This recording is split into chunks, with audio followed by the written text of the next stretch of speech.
Fala pessoal, eu sou Mauro, economista do Porquê, e começa agora mais um episódio do Economista em Tudo.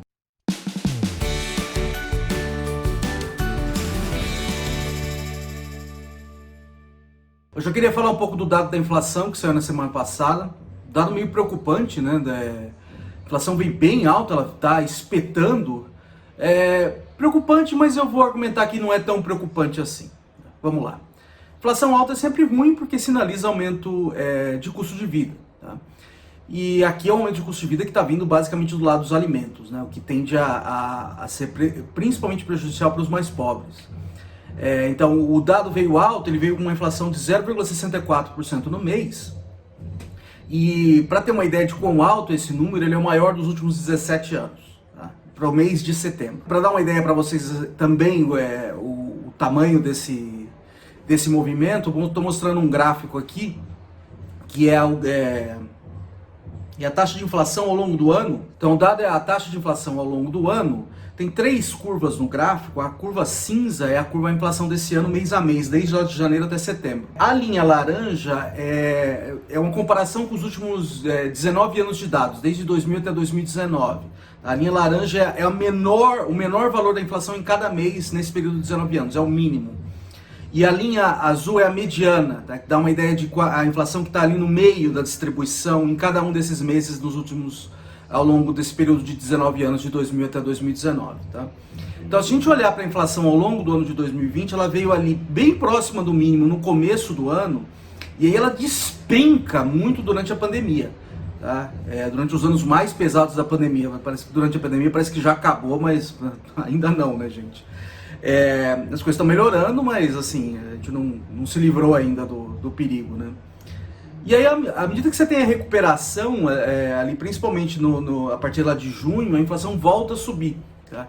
Então ela volta agora, por exemplo, em junho, julho e agosto, ela estava ali bem perto da mediana, que normalmente se espera, e aí a gente vê em setembro essa espetada aí, né? Que a gente pode ver aí no gráfico, quando ela está bem mais alta agora que o valor mediano dos últimos 17 anos. Então o que aconteceu ali nesse mês foi de fato significativo. Tá? Como eu disse, está muito concentrado, muito do que aconteceu tem a ver com o que está acontecendo no setor de alimentos. No preço de alimentos desse período, alimentos e bebidas, que é uma parte importante do índice, subiu 2,28%. Se a gente comparar com o índice que foi 0,64%, dá para ter uma ideia de como esse segmento foi importante. Tá?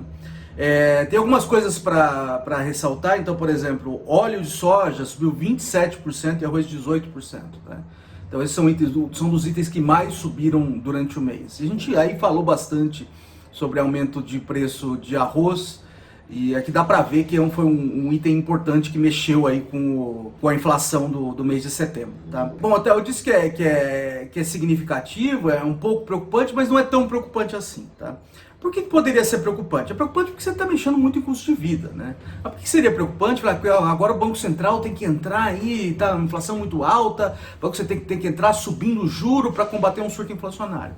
Calma, tá? A inflação ao longo do ano ela ainda está baixa. Tá? Então a meta de inflação do Banco Central é 4%. Ao longo dos últimos 12 meses, ela ainda está em 3,14%, então está bem abaixo. Tá? E se a gente pega os últimos 12 meses, a gente pega o período lá do fim de 2019, que é um período que a inflação espetou muito rápido, basicamente por causa de preço de carne. Teve aquele negócio lá na China com aquela febre suína, matou um monte de porco, e aí o preço da carne subiu no mundo inteiro, inclusive no Brasil. Então, se a gente descontar esse período, a inflação, na verdade, acumulada é bem mais baixa. Tá? Então, por exemplo, ao longo do ano, ela ainda está em 1,34%. Tá? Se a gente anualizar o que aconteceu aí ao longo do ano, foi 9 meses, né? Se a gente colocar isso em termos anuais, está lá na casa dos 2%. Tá? Então a inflação, a meta de inflação está lá em 4%. Tá? Tudo bem, essa aceleração deve ter um pouco de fôlego aí ao longo dos próximos meses, mas não é de se esperar que rompa a barreira dos 4% ali, que é a meta de inflação do Banco Central. Então não dá para esperar, eu não esperaria que o Banco Central reagiria aumentando o juro por causa disso. Até porque tem pouco tempo ainda tem poucos meses para o ano acabar. Então não é de esperar que vá romper ali os 4%, estourar a meta, não, longe disso. Tá? Então a Selic está no nível baixo historicamente, o Banco Central sinalizou que deve manter, e não é o que está acontecendo agora que vai fazer com que o Banco Central mude suas ações, muito provavelmente não. O que está acontecendo com as expectativas de inflação? Tá? Então tem esses dados de expectativas de inflação que estão no relatório Focus do Banco Central, que faz tomadas de opiniões, de consultorias, setor financeiro, para saber o que se espera para a inflação para o fim do ano. E ainda está lá, cresceu muito fortemente nas últimas semanas, tá? Mas ainda está bem abaixo. Tá? Então também não é uma coisa que a expectativa está descolando, cresceu muito, basicamente, isso é o dado de setembro, é uma coisa que ninguém esperava, então provavelmente as pessoas estão revisando suas expectativas com base nesse dado de setembro, tá? Mas mesmo assim ainda continua abaixo. Se a gente olhar o dado do Focus do dia 9 de outubro, que é o dado mais recente que a gente tem quando a gente está gravando, tá? Ele ainda está em 2,5, a meta de inflação é 4. Então, há uma semana ele estava em 2,12, tá? Mas ainda assim continua bem baixo, então não é uma coisa para você esperar, o Banco Central vai ter que reagir e aumentar a taxa de juros por causa disso. Outra coisa que sinaliza para nós que a gente não deve se preocupar muito são o que a gente chama dos núcleos de inflação. Tá? O que são os núcleos de inflação? O que é a taxa de inflação? A taxa de inflação é uma média das variações de preço dos diversos itens que compõem a cesta do consumidor. Tá? E ali entra um monte de coisa. Como uma média, a média ela é afetada por valores extremos. Então, se uma coisa aumenta muito, ela puxa a média para cima. Tá? E é o que está acontecendo aqui. Tem esses preços de alimentos, tipo de óleo de soja, arroz e outras coisas, estão puxando essa média para cima. Tá? A gente tem que se preocupar com a inflação quando ela está contaminada no índice inteiro, tudo também que subindo junto. E não parece ser o caso aqui. Tá? Então, os núcleos de inflação, o que os núcleos de inflação fazem? Eles tiram o efeito dessas variações extremas. E a gente vê os núcleos subindo ali ao longo dos últimos meses, mas não subindo nessa velocidade que a gente está vendo. Tá? Então não é uma coisa assim, aparentemente, muito do que está acontecendo, claro, é muito ruim, por causa que mexe em custo de vida, porque está concentrado no setor de alimentos, mas não é uma coisa que está puxando a inflação para cima de maneira muito agressiva. Tá?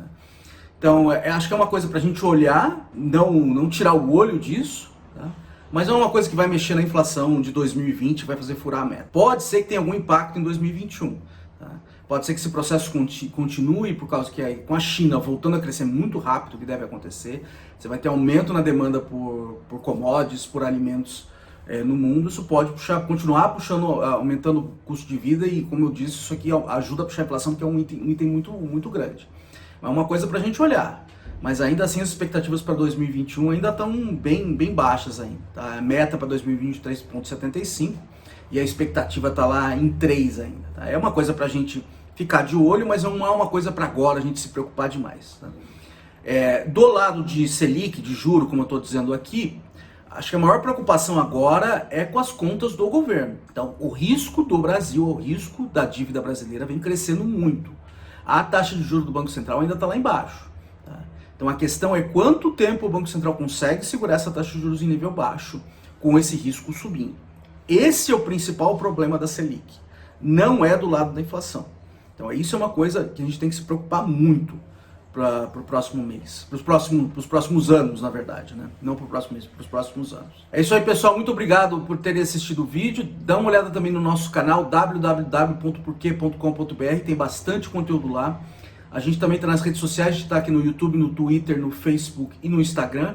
E a gente volta a conversar mais na semana que vem. Um abraço!